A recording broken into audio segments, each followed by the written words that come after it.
Hello, welcome to big மாமா ஸ்லூட்டி சமையல்.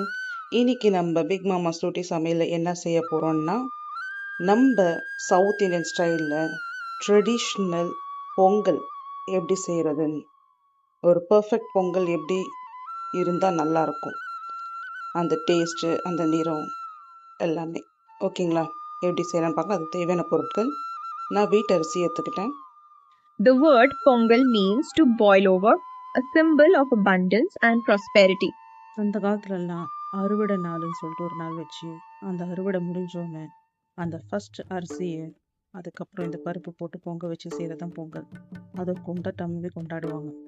ஆமாங்க, அந்த ஒரு டிஷ் தான் இன்னைக்கு செய்யலான்னு. பட் நான் வீட்டரிசியில் செய்வேன். நீங்கள் பச்சரிசியில் செஞ்சு பாருங்கள், ரொம்ப அட்டகாசமாக.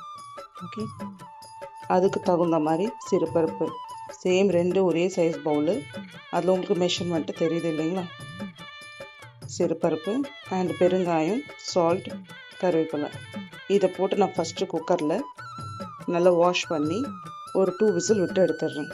அதுக்கப்புறம் என்னென்னன்றதை தாளிக்க வேண்டியதெல்லாம் சொல்கிறேன். ஓகேங்களா? கழுவிட்டேங்க. இப்போ நான் பெருங்காயம் போட்டுக்கிறேன்.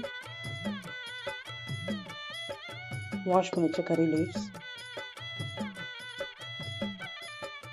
அண்ட் தேவையான அளவுக்கு சால்ட்டு. இது அப்படியே நான் ஒரு சிட்டகை மஞ்சள் போட்டு 2 விசில் விட்டு எடுத்து உங்களுக்கு காட்டுறேன்.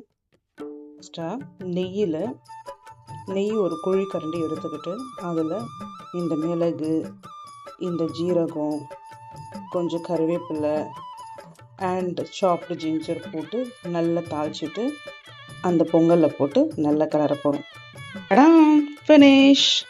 நம்ம சவுத் இந்தியன் டிஷ் வில்லேஜ் ஸ்டைலில் பொங்கல், அருமையான பொங்கல், சட்னி அண்ட் சாம்பார், ஹெல்த்தியான பிரேக்ஃபாஸ்ட்டுங்க. அந்த காலத்துலலாம் இதுதான் குயிக்காக எடுக்கிற பிரேக்ஃபாஸ்ட்.